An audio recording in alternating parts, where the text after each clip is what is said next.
সিনা বা সিনা, এভাবে হৃদয় থেকে হৃদয়ে, নাকি মোবাইল থেকে মোবাইলে? এখন তো মোবাইল থেকে মোবাইলে। এলম এসেছে সিনা থেকে সিনা, one to one, brain to brain. তাহলে হৃদ্যতা, সম্পর্ক, ভালোবাসা, এটা বাড়ানোর 1 নাম্বার ইসলামী ফর্মুলা কি? এবং বিষ্ণু ইসলাম বলেছেন, এই সালাম যদি দাও তাহলে তোমাদের পারস্পরিক ভালোবাসা বাড়বে। তিনি বললেন, আওয়ালা আদুল্লুকুম আলা শাইইন ইযা ফাআলতুমুহু তাহাব্বাবতুম। হে সাহাবীরা, আমি কি তোমাদেরকে একটা টিপস শিখাই দিব না, যেটা করলে তোমাদের মধ্যে ভালোবাসা বাড়বে? সাহাবারা বললেন, অবশ্যই শিখাবেন। বিষ্ণু ইসলাম বললেন, আফশুস সালামা বাইনাকুম, যদি চাও নিজেদের ভালোবাসা বাড়ুক তো বেশি বেশি সালাম দাও। সরাসরি বিষ্ণু ইসলাম এটাই বলেছেন, নিজেদের মধ্যে ভালোবাসা বাড়াতে চাইলে কি দিবা? সালাম দিবা। তাহলে 1 নম্বর ফর্মুলা আমরা জেনে গেলাম, আমাদের হৃদ্যতা, ভালোবাসা এটা বাড়াতে চাইলে আমরা সালাম দিব। অনেক দিন ধরে কথা বলেন না, ভুল করছেন, আপনি সালাম দিবেন, আপনি শুরু করবেন। অনেকে বলে আমি করব কেন, ভুল তো সে করছে, দোষ তো ওর, আমি কথা কমু কেন? এরকম অভিমান আছে না? এই অভিমান আর গো ধরে বসে থাকবেন? আর আওয়াজ করে বলেন, থাকবেন? বরং কি করবেন?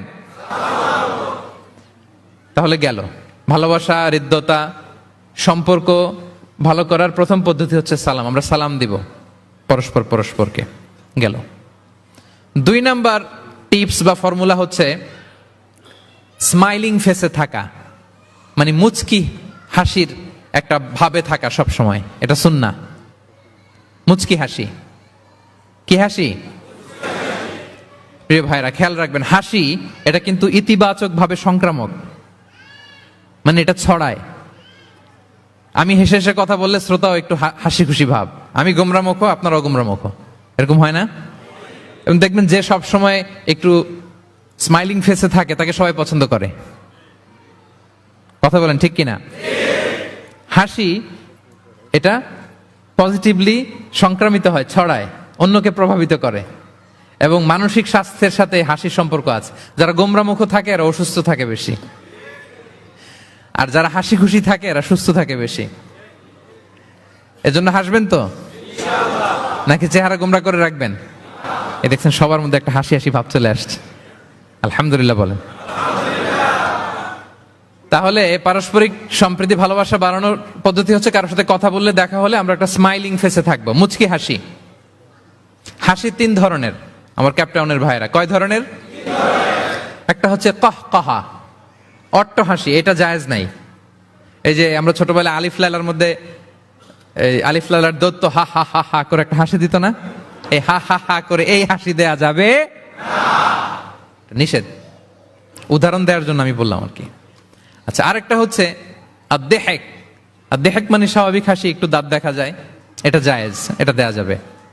সবচেয়ে ভালো এন্ড রেকমেন্ডেড এন্ড সুন্নাহ হচ্ছে তাবাসসুম, মুচকি হাসি।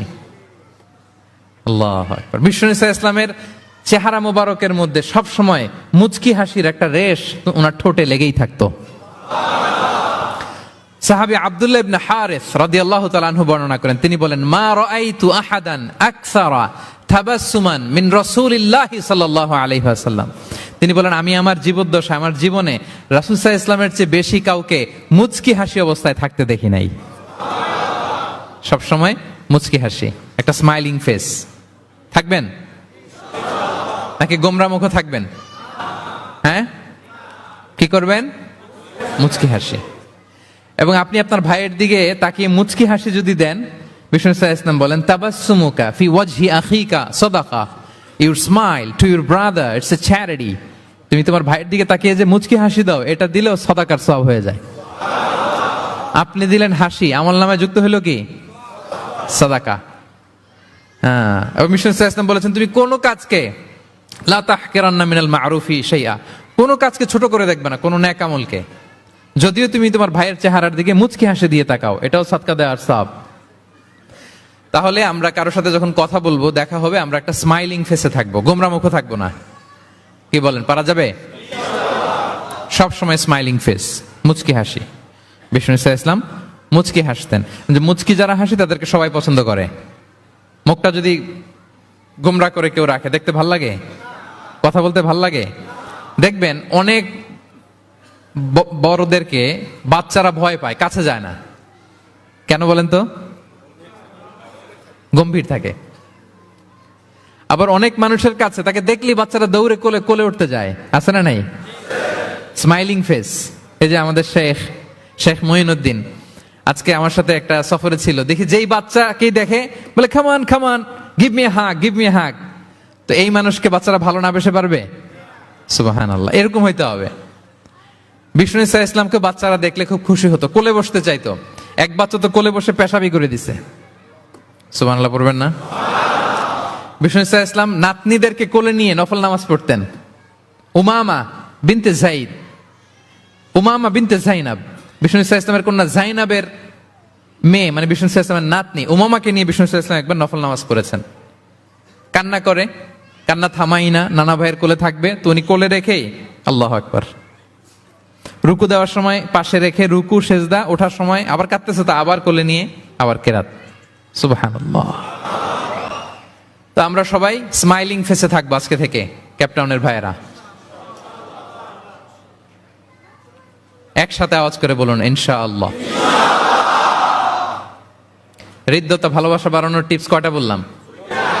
1 নম্বরে সালাম, 2 নম্বরে মুচকি হাসি। দেখছেন সবাই মুচকি হাসি দিয়ে আছে। আচ্ছা, 3 নাম্বার হচ্ছে কাউকে ওয়েলকাম করা। কেউ যদি আপনার সাথে দেখা করতে আসে তাকে ওয়েলকাম করা, আহলান ওয়া সাহলান বলা। হ্যাঁ, একজন আসছে আপনার বাড়িতে মেহমান, আপনি কথাই বলেন না, কথা নাই, সালাম নাই, কিছু নাই, যে চা দিতেছেন, ওনার ঠেকা পড়ছে চা খাবে না, আর জায়গা নেই ওনার চা খাওয়ার দুনিয়াতে। না, এটা করবেন না। আপনি এগিয়ে যাবেন, সালাম দিবেন, মুসাফা করবেন, মুআনাকা করবেন, খোঁজ খবর নেবেন, ওয়েলকাম জানাবেন, লিটারালি ওয়েলকাম। এরকম যদি করেন, যদি ওয়েলকাম বলেন, তাকে আনার জন্য এগিয়ে যান, হি ফিল লাইক, মানে আপনি তাকে দেখে খুশি, you are very happy to see him and you love his presence here. সে আসছে, আপনি খুশি, তার অ্যাকম্পানিটা ভালো লাগতেছে, এটা সে ফিল করবে। এজন্য কেউ আসলে, আপনার ওয়ার্ক প্লেসে যদি আসে, আপনার বাসায় যদি আসে, আপনার সাথে দেখা করতে যদি আসে, আপনি এগিয়ে তাকে সালাম দিয়ে ওয়েলকাম করবেন। কি করবেন? পারা যাবে? বিষ্ণু ইসা ইসলাম লিটারালি এই ওয়েলকাম শব্দটা ব্যবহার করতেন, এজন্য আমি চুজ করেছি, পিক করেছি ওয়েলকাম। তিনি বলতেন মারহাবান, মারহাবান। আরবিতে কি বলতেন? মারহাবান। আমরা যে বলি বাংলায় আহলান ওয়া সাহলান ওয়া মারহাবান, এই বিষ্ণু ইসা ইসলাম লিটারালি মারহাবান শব্দটা ব্যবহার করতেন। এগুলোকে কার্টিসি বলে। এগুলোকে কি বলে? Social manner, কার্টিসি। দেখেন বিষ্ণু ইসা ইসলাম আমাদেরকে কিভাবে কার্টিসি শেখায়, কিভাবে সোশ্যাল ম্যানার শেখায় আমাদেরকে।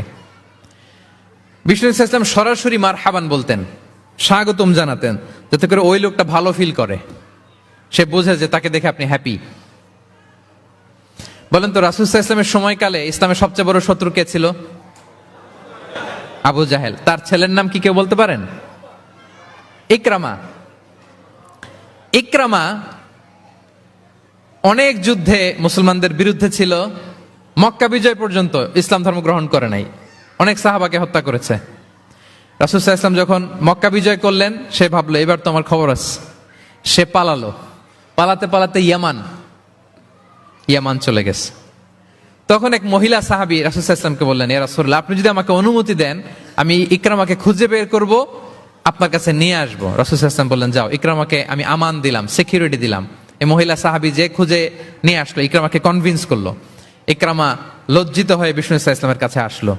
কত বড় শত্রু! বিষ্ণু ইসা ইসলামের অনেক আত্মীয়কে হত্যা করেছে, সাহাবাদেরকে শহীদ করে দিয়েছে, আবু জাহেলের সন্তান। তো সে যখন লজ্জিত হয়ে উঠে চড়ে বিষ্ণু ইসা ইসলামের কাছে আসলো, বিষ্ণু ইসা ইসলাম তাকে দেখে প্রথম যে কথাটা বললেন সেটা হচ্ছে মারহাবান বির-রাকিবিল মুহাজির। মারহাবান বির-রাকিবিল মুহাজির মানে welcome to the riding migrant. সুবহানাল্লাহ। মানে হে ঘোর সাওয়ার মাইগ্রেন্ট, হিজরতকারী ইকরামা, তোমাকে ইসলামে সুস্বাগতম। লিটারালি এই শব্দটা ব্যবহার করেছেন, মারহাবান। তাহলে বলেন তো, সে আশ্বস্ত হয়েছে না? শত্রু যদি আমান দেয়, এই দেশে ওই দেশ যুদ্ধ, ওই দেশ যদি বলে তোমার আমি মারবো না, আসো আমার এলাকায়, আমি যদি ঢুকি, আমার একটা ভয় থাকবে না? বিদ্রোহ তো করতে পারে, কি বলেন?